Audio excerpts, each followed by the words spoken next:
Hello friends, my name's Emile. Now, the Range Rover has never exactly been what you'd call sporting, but that hasn't stopped Land Rover from trying. In 2004, they unveiled the Range Rover Sport, and while it sold well, many enthusiasts would agree that it wasn't much better than the standard Range Rover on the road. The Sport ran until 2012, when it was replaced. It was replaced by this, the second generation Range Rover Sport, and well, they'd finally cracked it. Many enthusiasts found the Sport to be much more competent to drive than the previous model. Some reasons for this include the new dynamic response suspension, and its basing on the new aluminium Range Rover chassis.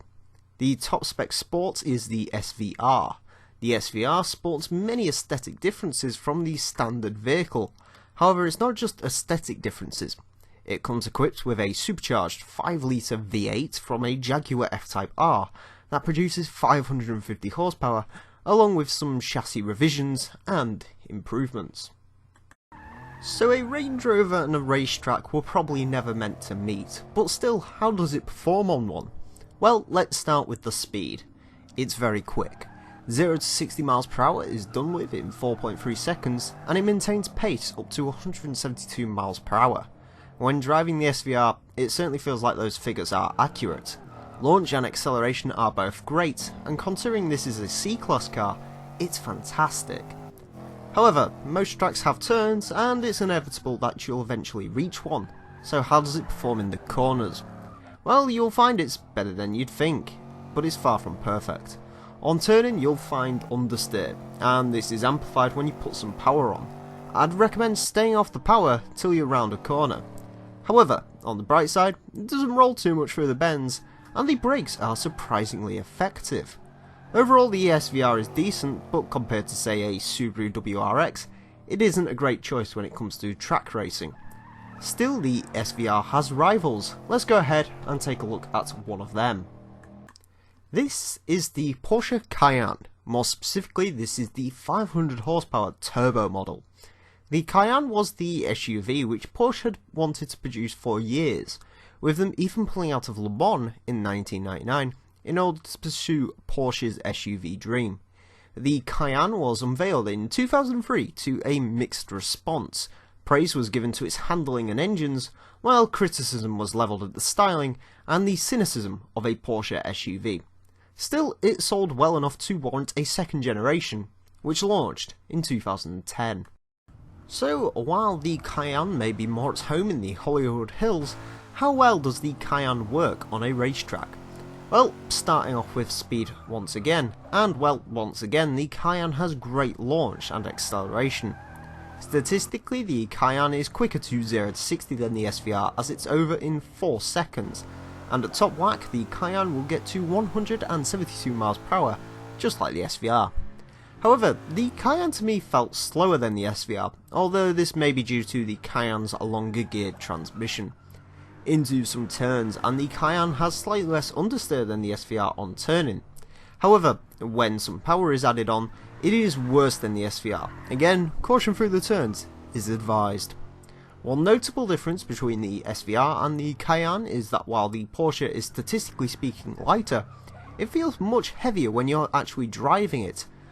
On the plus side, the brakes are good, but overall the Cayenne is only really okay.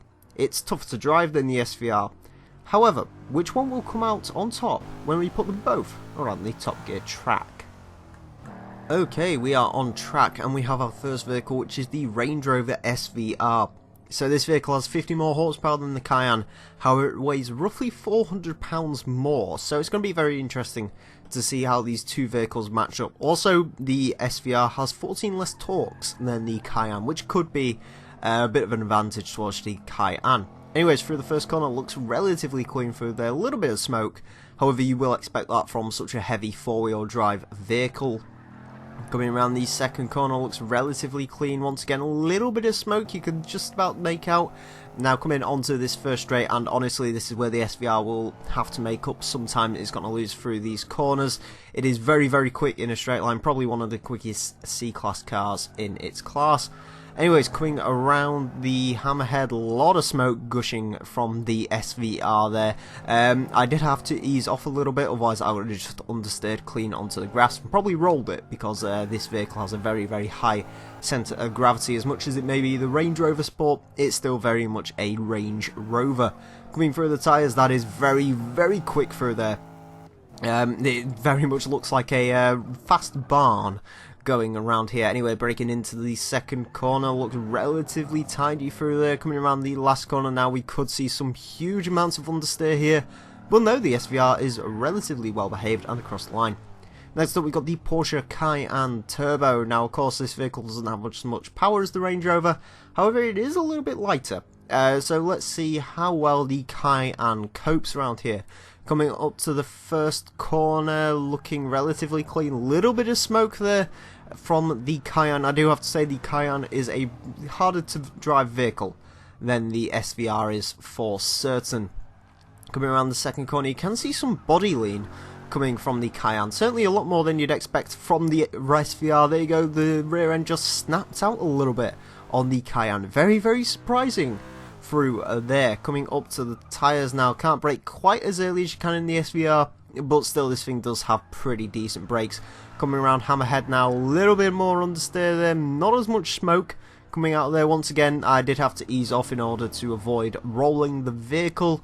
Coming up to the follow through now, and I assume the Cayenne will not be able to take as much speed as the SVR, however I'm certainly going to give it a good go through there, slightly going a bit wide through the cones, through the tyres. That might even be quicker than the SVR through the tyres. This thing is very, very quick like the SVR. Not quite sure which would be the quickest in a straight line out of the two. That would be a very, very interesting drag race to see. Coming around the last corner now, the Cayenne goes a lot wider and across the line. Anyways, onto the times, and the SVR was the quicker vehicle with a 125.032, which is a very quick time, makes it faster than a Subaru Impreza, Toyota Supra. The Cayenne, however, has nothing to be ashamed about. A 125.287 means it wasn't too far off. Beats a Mazda RX-7 and a BMW X5M and a Skyline R33, and the X5M is probably the best driving car in this class. Anyways, out of these two vehicles, which one would I pick? Well, it's got to be the SVR. I think this is a very, very good looking vehicle. Not usually a huge fan of Range Rovers, however I do think the SVR looks superb. It sounds great, it's fantastic. The Cayenne, I still don't like the idea of a Porsche SUV. As much, you know, it's not quite as bad as a Porsche diesel, which is something they've started introducing now for some reason. But I just can't get along with the looks of the Cayenne or the fact that it's a Porsche SUV. So there you go, that's my choice, the SVR. Leave down below in the comments which vehicle you would rather go for. Anyways friends, that is it for today's review. I want to thank you all very, very much for watching, and until next time, farewell.